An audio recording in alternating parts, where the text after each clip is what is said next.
Om Sahana Vavatu Sahano Bhunaktu Sahaviryan Karavavahayi Tejasvinavadhitamastu ma vidvishavahayi. Om Shanti Shanti Shanti. Om. Very good. Welcome to you all, and welcome also to the viewers on watching this online. We have a lot of great questions, as always. We'll take questions both from our local students and our online students. Let me just start. There are two questions that didn't come up. I saw them upstairs, but they're not available here. One question from someone in Mumbai, a woman, I'm trying to remember her name. She has asked questions before. But she referred to a discussion that we had last week, a discussion about how the doctrine of karma, in my opinion, is not crucial or essential to Advaita Vedanta. The teachings of Advaita Vedanta are about your true self, Satchidananda Atma. How is Satchidananda Atma affected by karma? Those of you who understand some Vedanta, you know that it's not affected by karma in any way whatsoever. Karma affects our bodies and minds and our lives. But then the question was, then the Bhagavad Gita is highly focused on the doctrine of karma. It's certainly not the main topic, but a major topic in the Bhagavad Gita.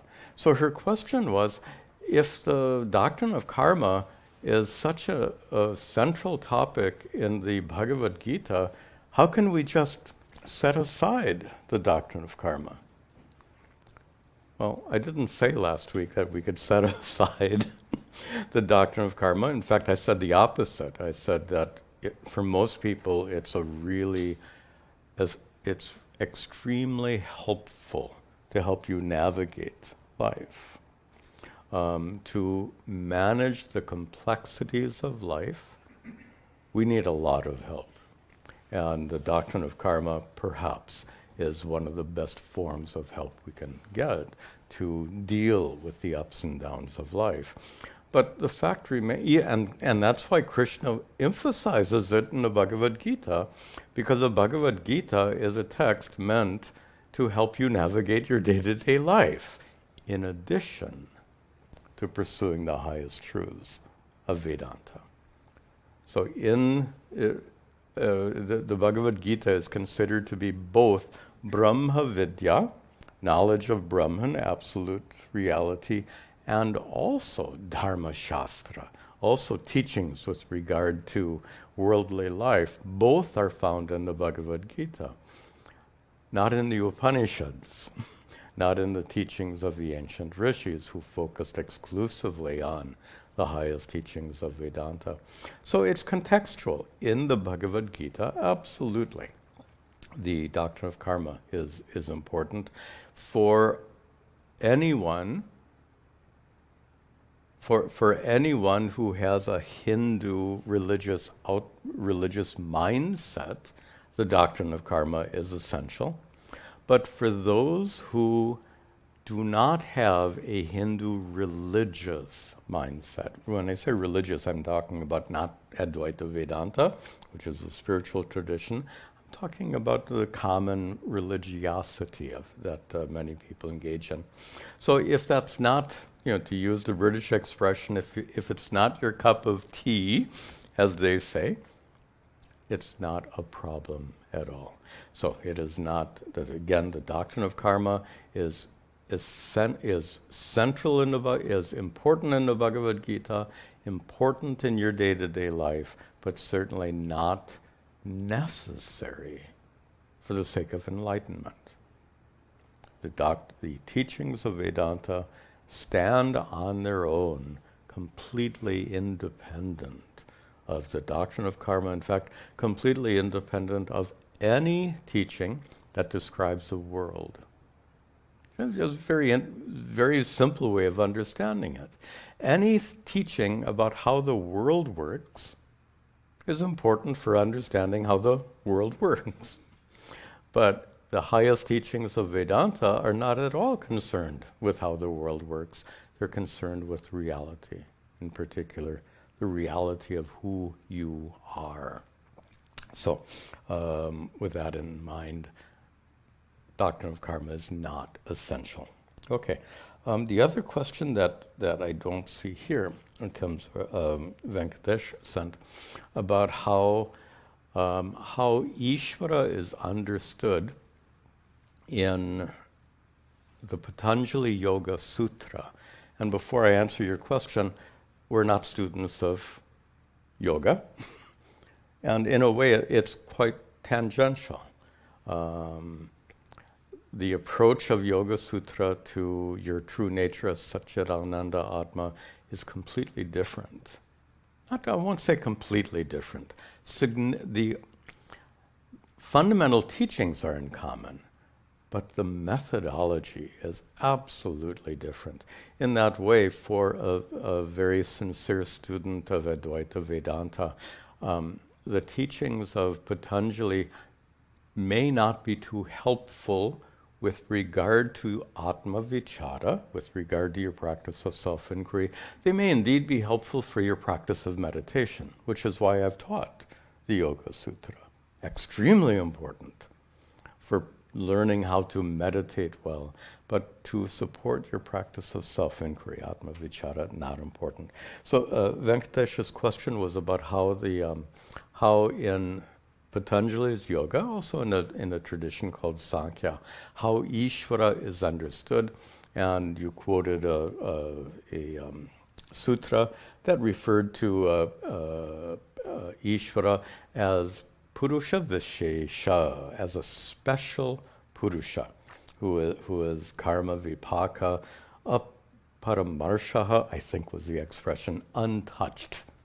Paramarsha is not the right term. Forget the term.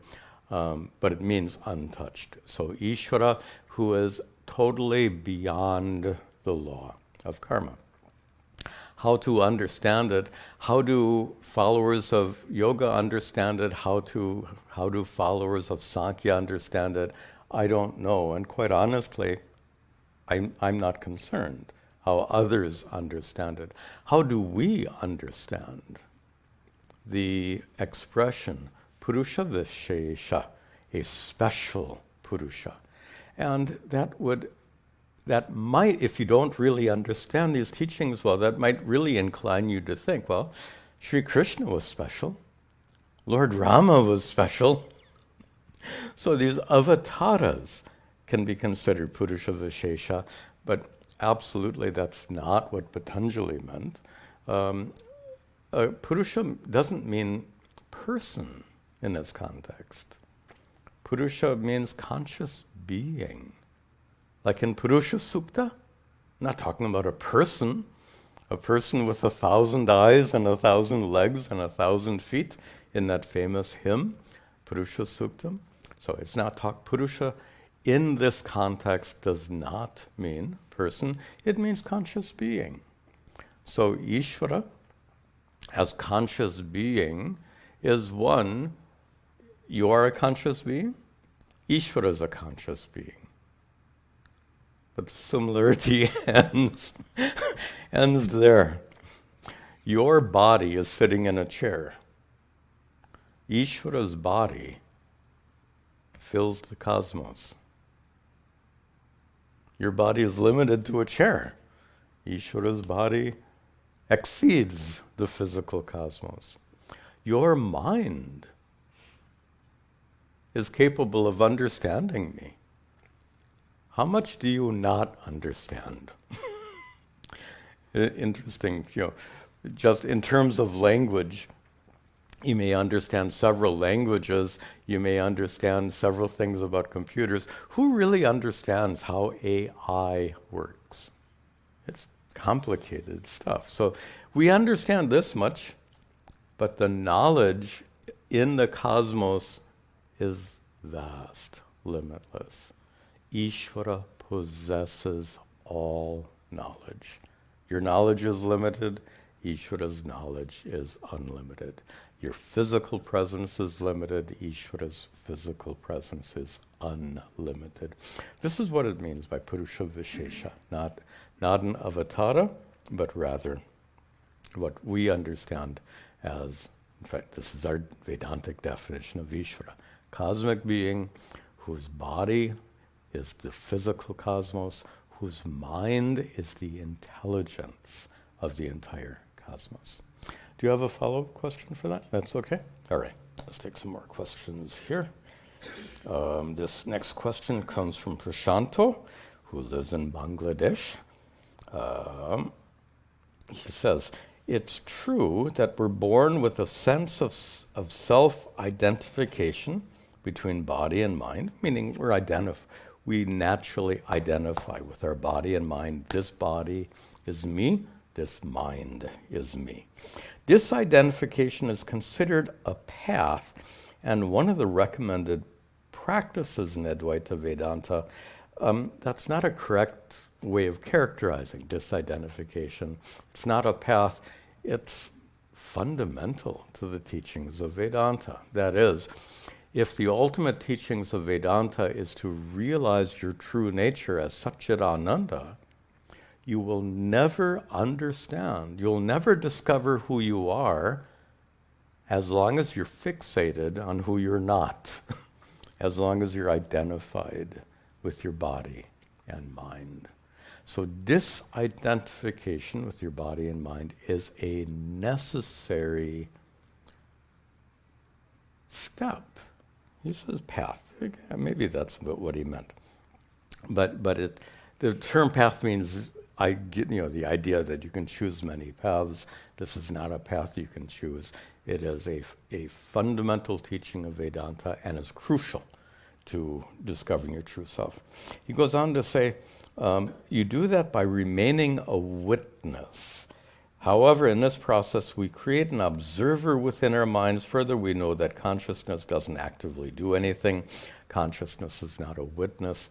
So to bring in the term witness here is also a little confusing, because you can disidentify from your body and mind without thinking of yourself as a conscious observer, although let me retract that. And let's just stay with Prashanto's perspective. I need to kind of see the question as he sees it. So we assume the perspective of being an observer, sakshi, and the basic principle is anything you observe is not you. This is how this process of disidentification takes place. Anything you observe is not you. I observe this chair. It's pretty easy to say that it's not me. I observe this body. And in exactly the same way, it's observed, it's not me. We're going to say, but Swamiji, you feel sensations. Okay, I observe the sensations. Anything observed by you is separate from you. Chair is separate from you. Body is separate from you. Everything you see, hear, taste, smell, and touch is separate from you, including sensations in your own body. And then other we can call it how about the sensation of being happy or sad? We don't call them sensations, they're emotions. Fine. Those emotions also observed by you. Anything observed by you is not you. You are the awareful observer. Now the question is, how can I dissolve this observer and become transparent, free from all limitations?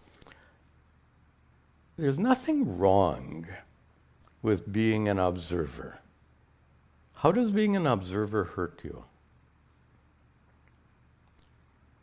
Tell me, when you observe something, if you observe it, the term sakshi is better than observer, because sakshi we translate as witness, and one of the in fact, it's used as a legal term in India, right? So to be sakshi, to be a witness to a crime, means you're not involved. I presume you better not be involved. So, but that's our legal understanding of Sakshi, that you witness without being involved. If you witness your body without being involved, is it a problem? If you are involved, it's a huge problem, because then you're worrying about the body, etc., etc. But anything you observe without being involved is not an issue. So you observe the chair, who cares? You observe the body, who cares? Because what happens to the body doesn't affect me, the witness. Remember, uninvolved. So Sakshi, uninvolved observer. So if the witness is uninvolved and unaffected, is there any need to dissolve it? So I'm just making a point that the goal of Vedanta is not to obliterate all traces of ego and all of that, but rather the goal of Vedanta is to understand reality as it is and to get rid of the wrong conclusions that make us suffer. If you have concluded that being an observer, I'm going to put words in Prashanto's mouth. This is not his question. I'm spinning off on his question. Suppose someone thinks that as long as you're observer, you're in duality, which is true, right? Observer observed. Then somebody says, but I'm an Advaitin. I can't be stuck in duality. I have to stop being an observer. How? And then this person gets stuck, struggling with the sense, struggling with the feeling of duality, the feeling of being an awareful observer, observing objects out in the world. This is suffering. It's a wrong conclusion about Vedanta in this case that leads to suffering. What we want to do is remove wrong conclusions that lead to suffering. Being an observer is not your enemy. Taking the observer as an absolute truth is a problem. The state, that's quite abstract. Make it a little bit cool. It's not that complicated. In fact, the simplest way of putting it, of dealing with it is like this. Being an observer is a mental state, correct? All mental states are known to you, consciousness. And consciousness is utterly unaffected by all those mental states. So the Vedantic approach to being Sakshi. Yes, being Sakshi involves duality, but it's just a mental state. So let it be. Advaita Vedanta doesn't mean erasing duality. Your body is part of duality, right? I don't think you want to erase it anytime soon. Same for your mind and your family and everything else in your life. The goal is not to remove duality. The goal is to discover your non-dual essence as consciousness and discover how your non-dual essence as consciousness is utterly unaffected by the world of duality. So whether the world is present or not, who cares? Whether the chair is present or not, whether the body is present or not, whether the mind is present or not, whether being a Sakshi, observer, is present or not, who cares? When you have truly understood your true nature as Satchidananda Atma. Next question is from Kartik. No, that's not you. I met someone the other day. Okay. Actually, and Karthik says he's from India, so probably probably not our friend sitting here. And welcome to you anyway. So, Karthik asks, how to let go of the guilt that comes from making mistakes?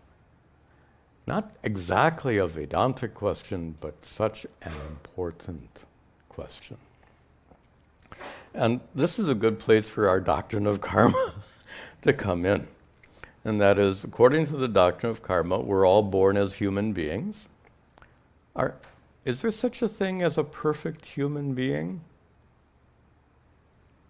Not as far as I know. So therefore, we're all born imperfect.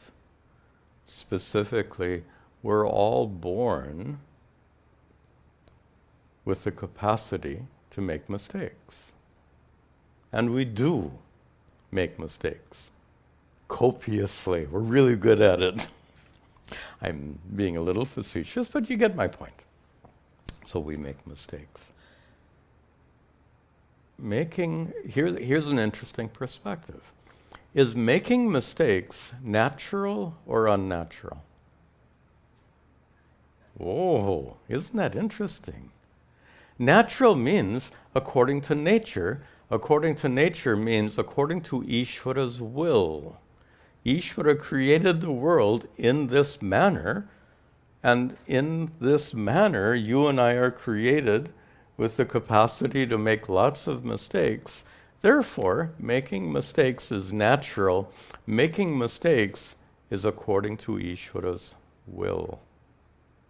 And I'm not playing with words.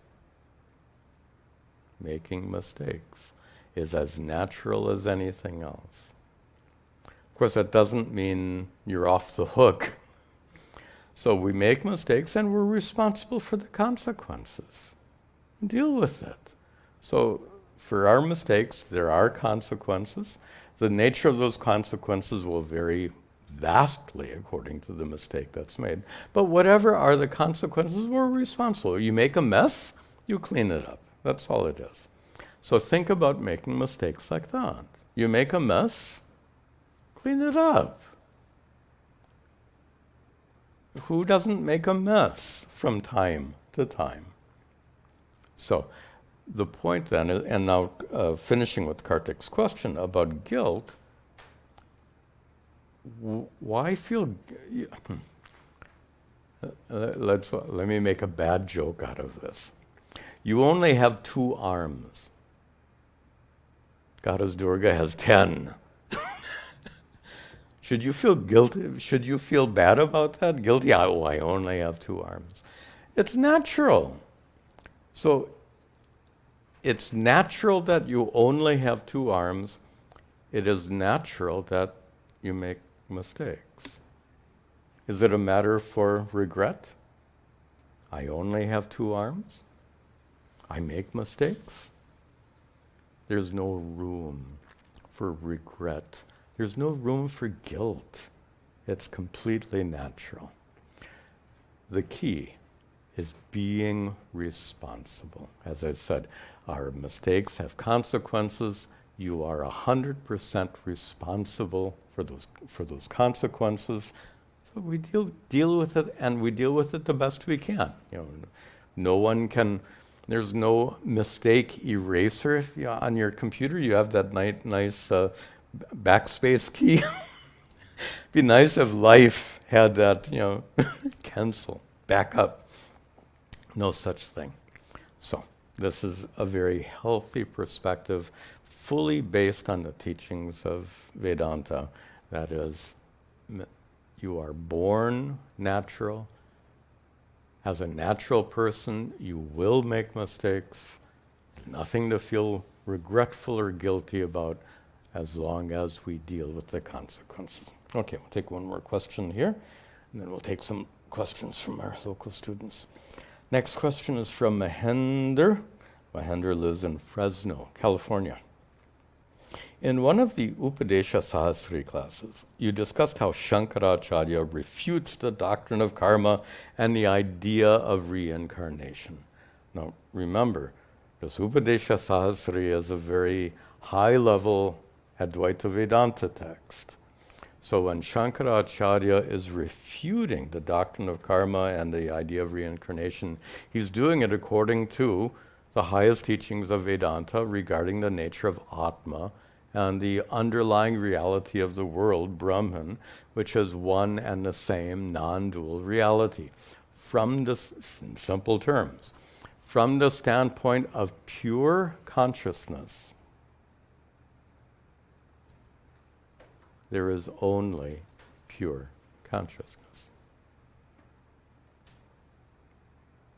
From the standpoint of pure consciousness, there's no world. There's no individual persons. There's not even creator, sustainer, destroyer.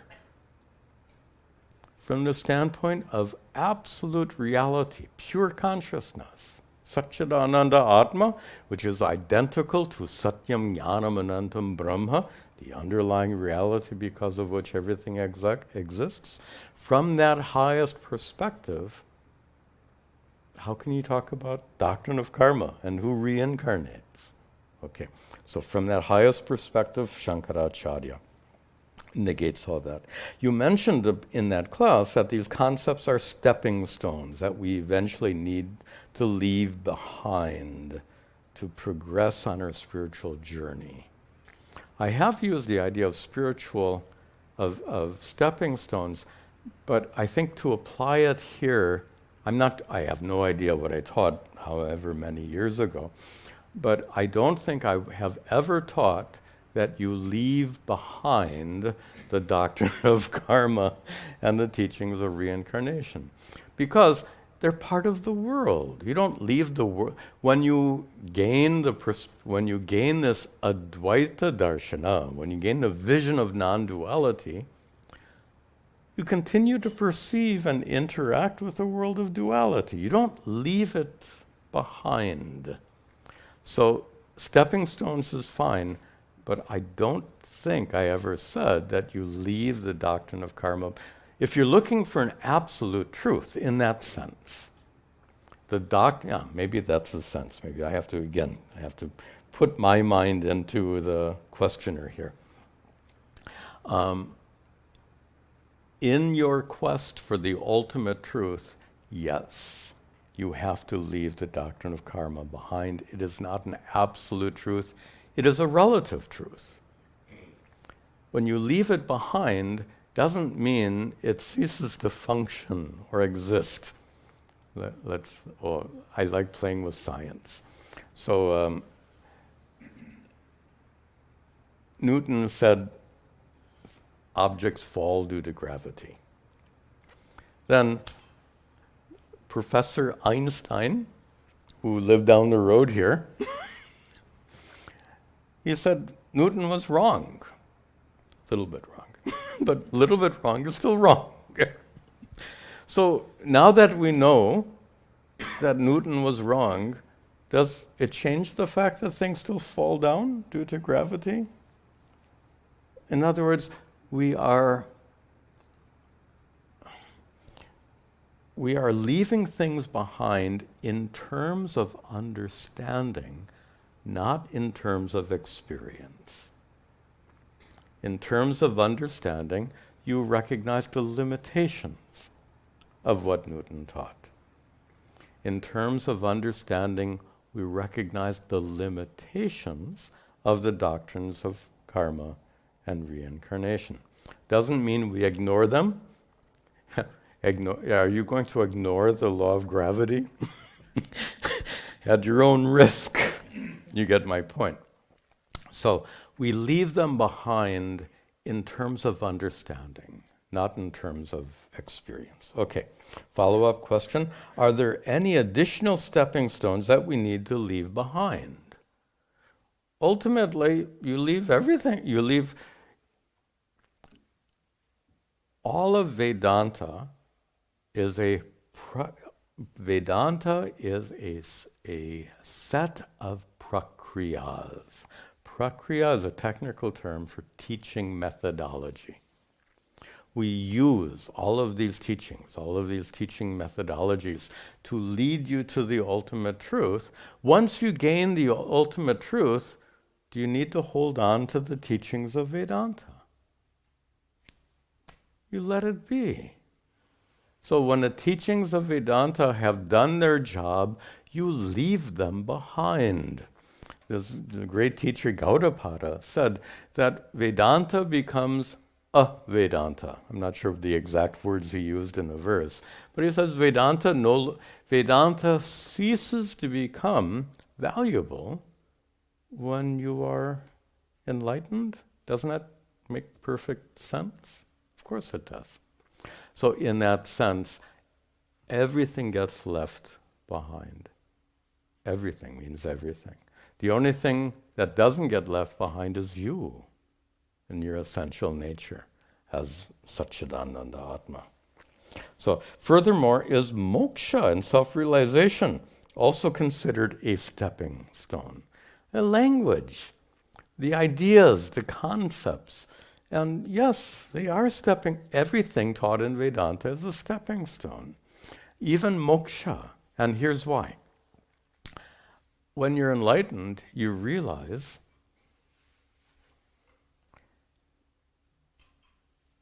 that you suffered due to ignorance, due to wrong conclusions, due to wrong thinking. Your true nature as Atma, consciousness, was never bound in the first place.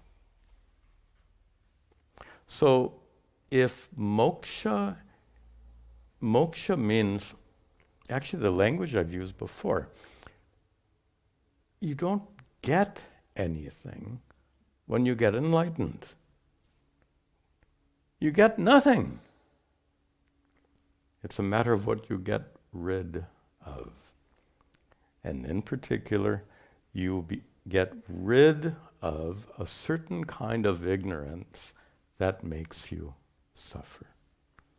So in a sense, even moksha, the concept of moksha, could be seen as a stepping stone.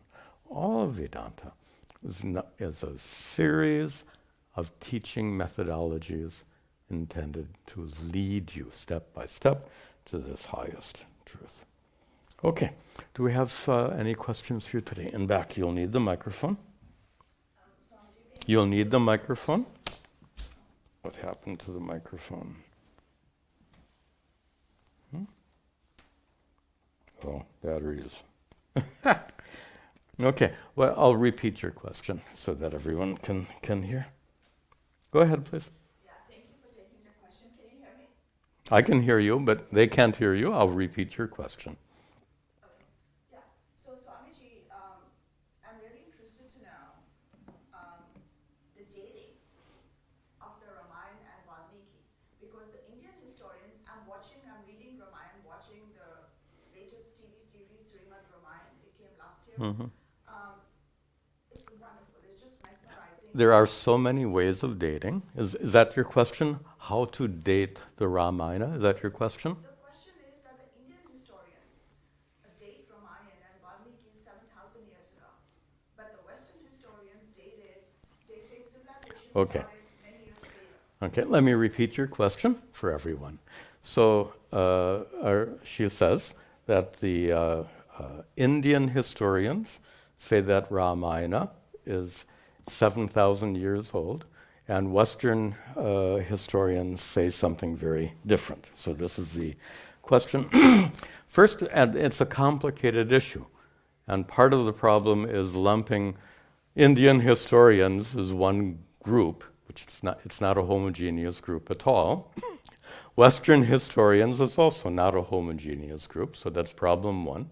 Problem two is there's a difference between dating Rama and dating the Ramayana. Ramayana is a scripture. Rama is an avatara. So if you ask me, when did Lord Rama live, there's one date. By the way, I have no idea at all the historical date, and we don't generally have accurate historical evidence for any of this. which means when some historian says, I can prove that Rama lived at exactly this date, pardon my English, BS. There's no way we can prove this stuff. And anyone who claims, I know, I can prove, give me a break. That's intellectual arrogance. That's not being a historian. So we have some ideas, fine. We know Rama wasn't born a couple of thousand years ago. We know that. But to say that he was born on such and such a date, we have no way of determining such things. We know long time ago. Then, when was the Ramayana written? And when did Valmiki live? History is complex in Indian culture because this is a little bit of a side issue. In ancient India, historians were less interested in being accurate. Historians were much more interested in praising people and events. In modern times, we have a hard time dealing with this because our idea of history means you record facts accurately, exactly as they happened at such and such a date. That wasn't at all the concept of history in ancient India. If you were an ancient historian, your job was not to record facts. Your job was to praise the person or situation that you're writing about. And if you failed to praise a person sufficiently, your work was deemed deficient. Not for inaccuracy, but for lack of praise. And that led ancient historians to do this. They made things up all the time. They invented stories for the sake of praising whoever or whatever they were writing about. So before we can even get into your answer, get into your question, we have to understand that the way history was understood in ancient India is utterly different than we understand things today. And modern historians, both Indian and Western, mostly tend to fail to appreciate what I've just said. They're all stuck in the modern concept of history as an accurate representation of facts, situations exactly as they took place. So this simply doesn't work. We have to understand things as they were. So based on all of this, there's very little written historical evidence to date anything. However, when we look at a scripture like the Ramayana, we know something about Sanskrit language and how Sanskrit language evolved over time. Like English evolves over time. Even in our lifetimes, if I use the word groovy, you can date me to 1960s when I grew up. So we don't use that word today. Language changes. If you read Shakespeare, how different is that language? And it's only 400 years old. In the same way, Sanskrit also changes over time. We call that linguistic evidence. Based on linguistic evidence, we can date the scripture Ramayana. And we would date it probably prior to 200 Common Era. What is that, 1800 years ago. So it's at least approximately 2,000 years old, based on linguistic evidence. What does that say about when Valmiki lived? Doesn't say a thing. We don't know. What does that say about when Rama lived? So anyway, there's a lot of argumentation going on, but I would just humbly suggest that anyone who says, I know this for sure, that's a red flag. We don't know. Do you have any follow-up? There was a little follow-up, but you answered part of it. So in August, I went to Ayodhya. It was the desire to go and see Ayodhya. And the guide took me to a place, Saryu Nadi, not where they do What is the question? The question is that I was told, and then I read that Ram, Shatrughan, Bharat, and Lakshman, they all did Jal Samadhi. They went inside. Okay, so you're asking about an ancient historical event. Can we not apply everything we just discussed? Yeah, I was thinking, would that be suicide? Like, to... How do we know it even took place? And you're assuming that there was such a Jala Samadhi. Based on histories which we know are not accurate representations of events exactly as they took place. We can't make these assumptions. We have to understand ancient history as it was conceived in those times. So, did they undergo Jala Samadhi or not? I have no idea. No one does. And anyone who's convinced that this took place, and by the way, it took place on Tuesday afternoon at 2:00. Come on. Okay, enough. Another question here? Okay, let's take some more questions online. Keep an eye on the time. Next question from Shiv, who lives in New York. If mind veils Atma through Maya and no mind unveils it, if both mind and no mind are merely curtains, then what is the true nature of the actor behind these curtains? And where does that actor reside? To respond to this, these ideas of mind and no mind, you didn't hear that from me, right? I've never used an expression like mind veils Atma through Maya, no mind unveils it.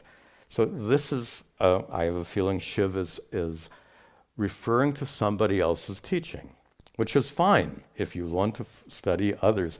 When you ask a question from me, though, it's helpful if you tell me whose teaching it is, because then I can evaluate it a little bit more clearly. This is clearly somebody else's teaching, and I have no idea who it is or what they're teaching. The very word "no mind" is kind of a modern expression, so it's a little hard for me to respond to somebody else's teachings. So let me try to rephrase this in more conventional. I'm a teacher of Advaita Vedanta, so I have to rephrase this according to teachings of Advaita Vedanta. Mind doesn't veil anything, ignorance veils. No mind is not the correct term at all. Ignorance and absence of ignorance. Right? This is how Shankaracharya would explain it. He wouldn't use words like mind and no mind. He would say that ignorance prevents you from seeing reality as it is. When you remove that ignorance, you see reality as it is. So instead of words like mind and no mind, we would prefer, at least in a context of Advaita Vedanta, we would prefer to stay with more conventional language. Ignorance, ajnanam, and the absence of ignorance, jnanam, knowledge. So what is the true nature of the actor behind these curtains? What curtains? So the term curtain is a metaphor. Mind is a metaphor. Mind is a metaphor. Curtain. No mind is also a metaphor. Curtain. That part I don't understand. So Shankaracharya would compare ignorance to a curtain, a veil. We speak of the so-called veil of ignorance, that which obscures reality, prevents you from seeing things as they truly are. But then knowledge would not be considered a curtain. Ignorance would be considered a curtain. Knowledge would not be knowledge would be considered the removal of the curtain. But in Shiv's question, no mind is also a curtain. I'm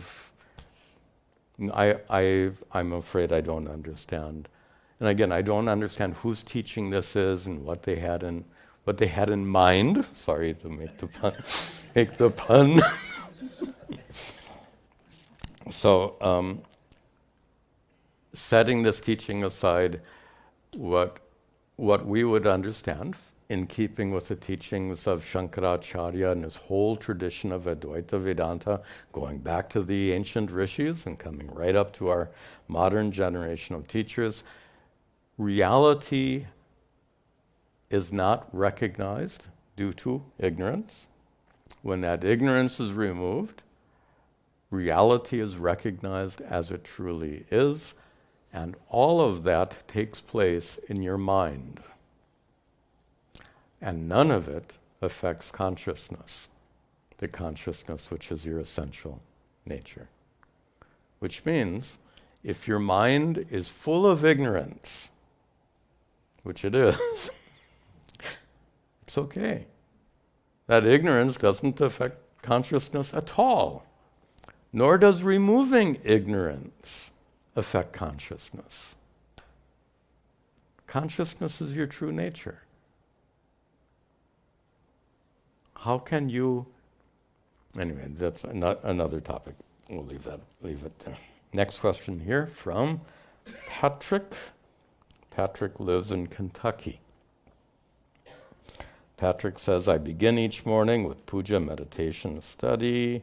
I try to practice karma yoga throughout the day. However, once I arrive at work, I sometimes struggle to maintain a prayerful attitude and ongoing connection to Bhagavan as I engage in my many responsibilities there.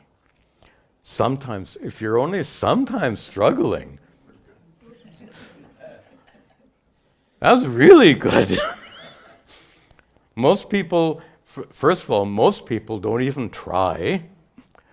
Notice he says, to maintain a prayerful attitude and connection to Bhagavan throughout the day. Most people don't even try. And those who are either on a path of bhakti or are practicing karma yoga, they try and struggle a lot. A lot. So if you are only sometimes struggling, good.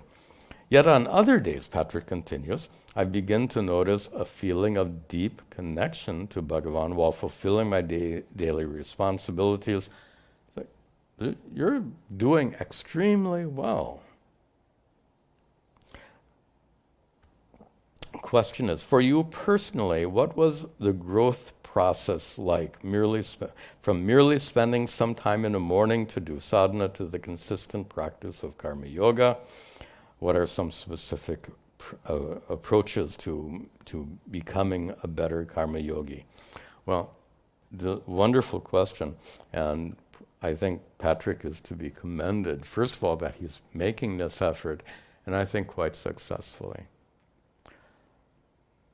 I've said this before, and it deserves to be said again.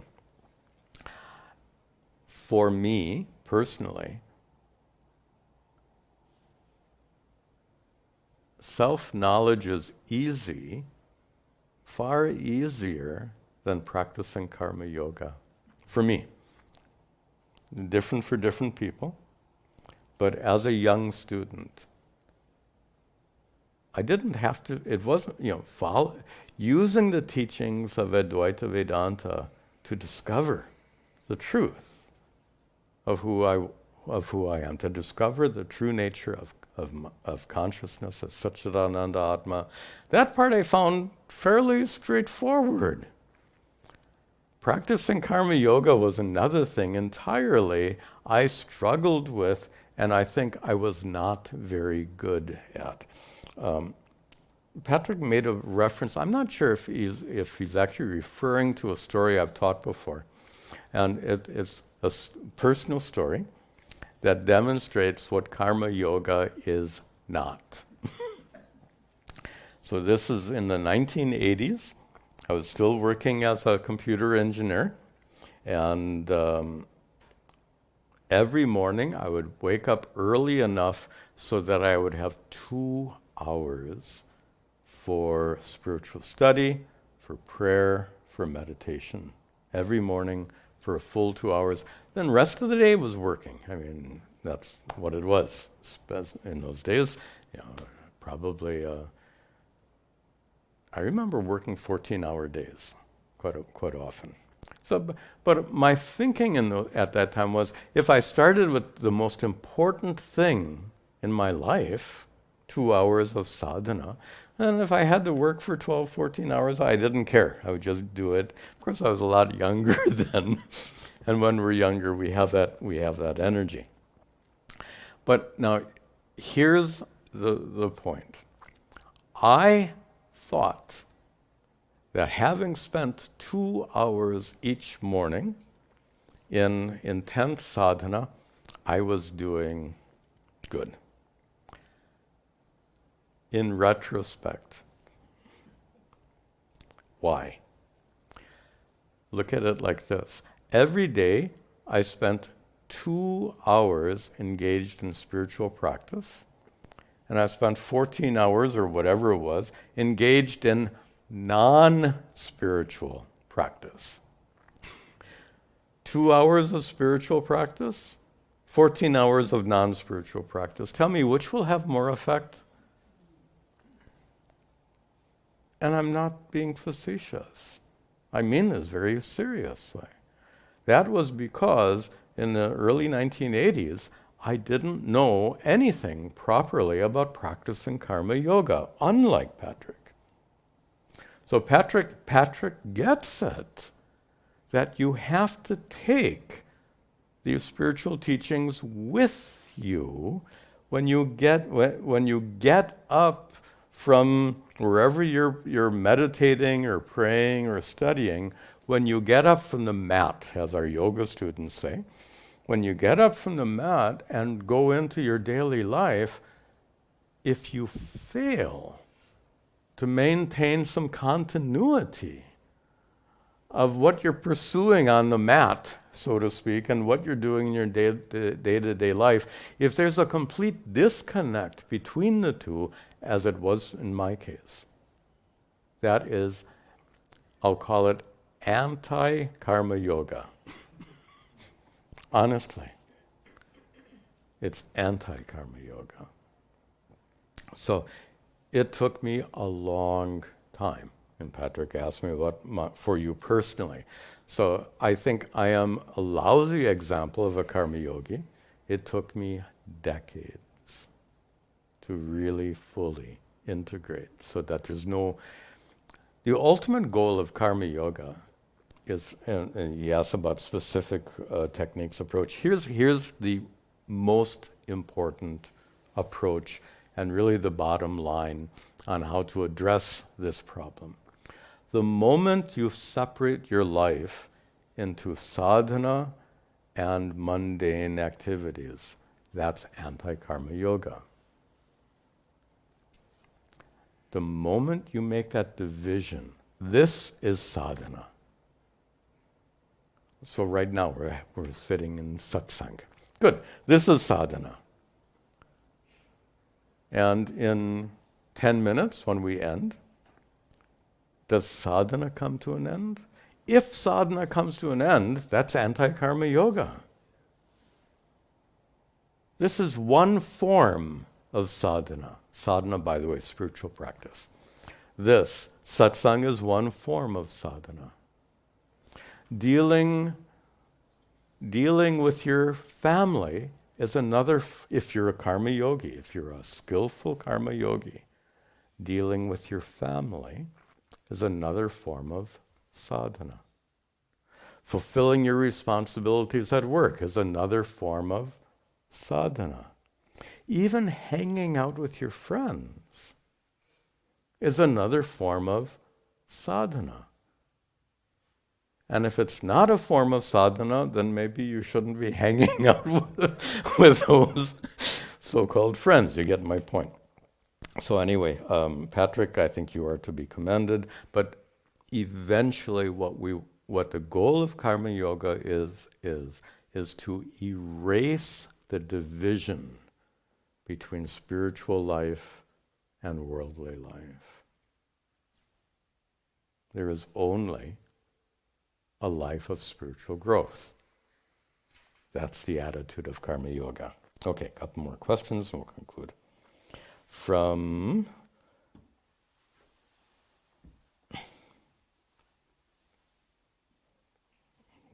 Patrick.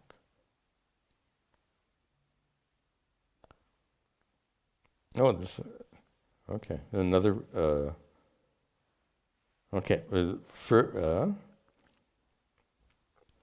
okay. Further question. Actually, a separate email from him. And more questions. This question comes from Amit, who lives in India. He says, in this age of artificial intelligence, a few questions arose. Do you have any views? Do you foresee new religions or philosophies emerging with the help of AI? What will be the role of spiritual teachers? I don't know about Amit. I use ChatGPT all the time. It's dumb. It's really dumb. First, and you know, I don't know. I don't want to get into a big technical harangue on this, but the simple way of understanding ChatGPT or any AI machine is they memorize the entire internet. Step one, memorize everything available on the internet, break it down, and devise some way of distilling all of that into information, and then when you be ready to regurgitate it. That's all it is. AI merely, and I'm being a little bit sarcastic to make a point, all AI does is it regurgitates human thought. I don't want to get too graphic, but regurgitation, you know, food is kind of nice before it goes in. when it's regurgitated, who wants that?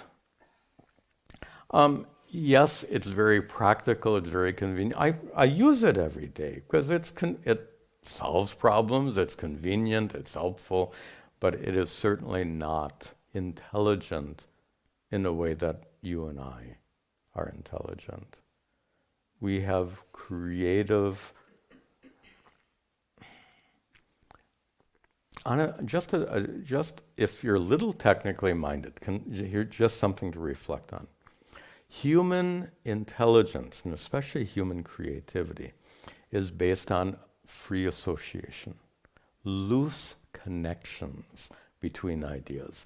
And these loose connections are possible because of the physical structure of our brain. Different activities are near other, different neurons are physically near other neurons, and there can be some stray connections between the two. And the physical organization of our brain gives us this kind of human intelligence.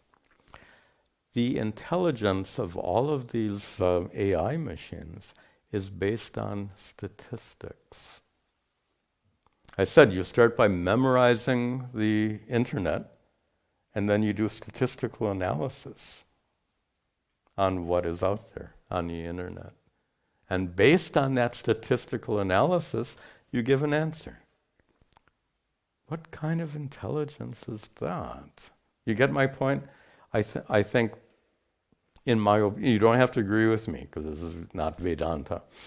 In my opinion, what we call artificial intelligence, the first word is correct. How's that? Half right. Okay. Maybe one more question here. Or two. Yeah, one more question. This from Gordon, who lives in Glasgow. Gordon asks, why is it said that animals suffer when they lack ego, which is said to be the source of suffering? Lower animals certainly would be unburdened by the human problem. The capacity for sense of self is a matter of degree.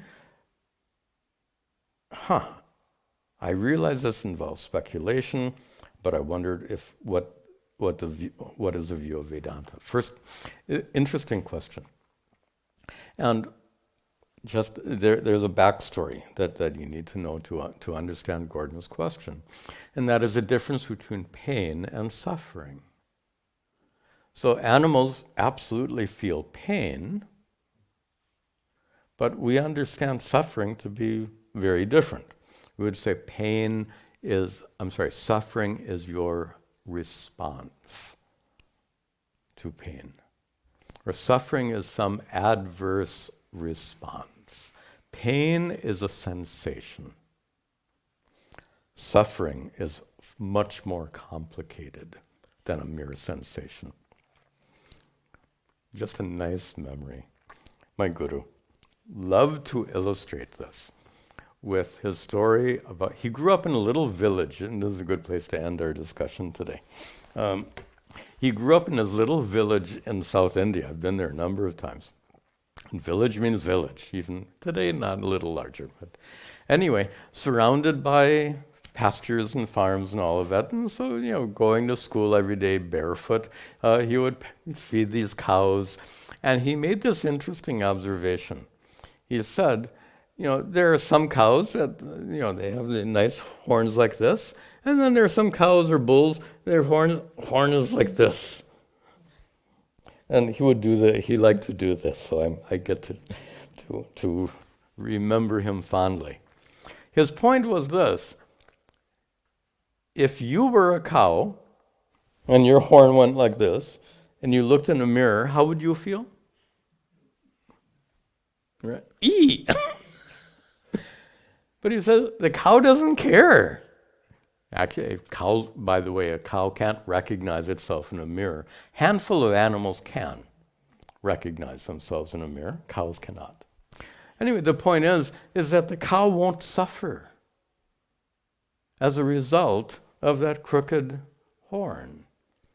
So Gordon's point here is that lower animals don't suffer because they lack, he says, ego, which is, say, the more sophisticated kinds of human thinking.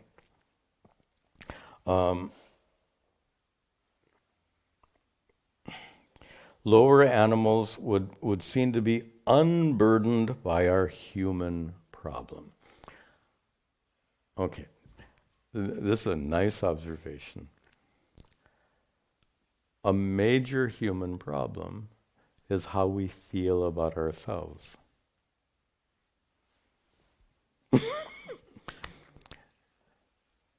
I look funny.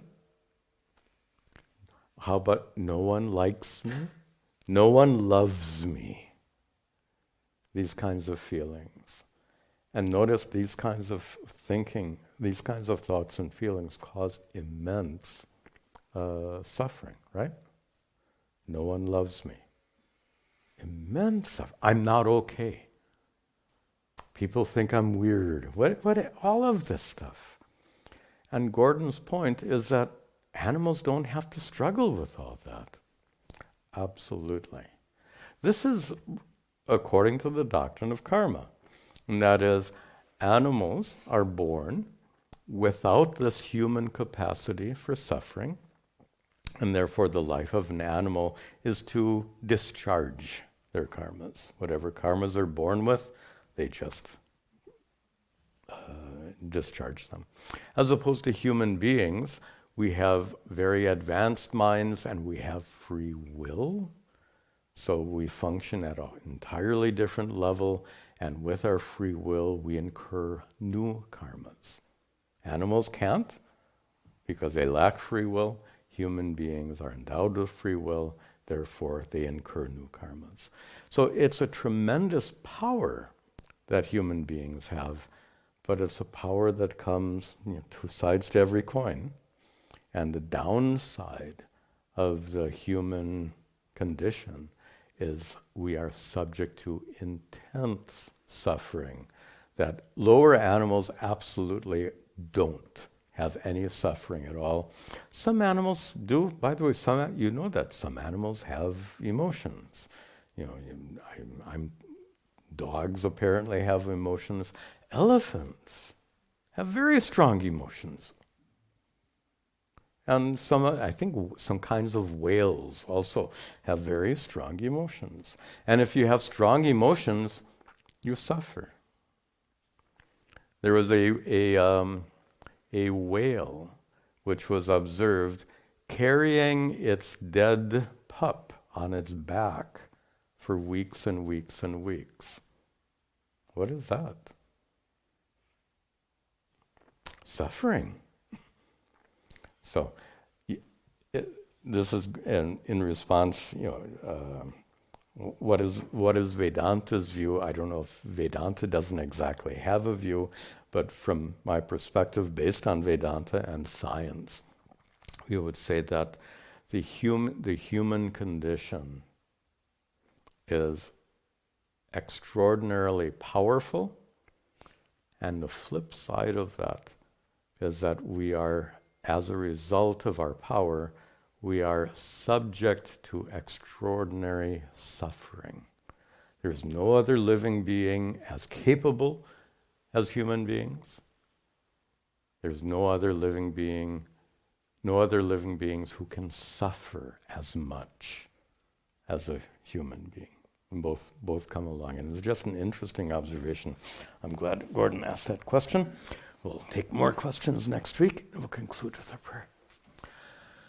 Om Sarve Bhavantu Sukhinaha Sarve Santu Niramayaha Sarve Bhadrani Pashyantu Ma Kaschid Dukkha Bhag Bhavet Asato Ma Satgamaya Tamaso Ma Jyotirgamaya Mrityor Ma Amritangamaya. Om Shanti Shanti Shanti. Om Tat Sat. See you next time.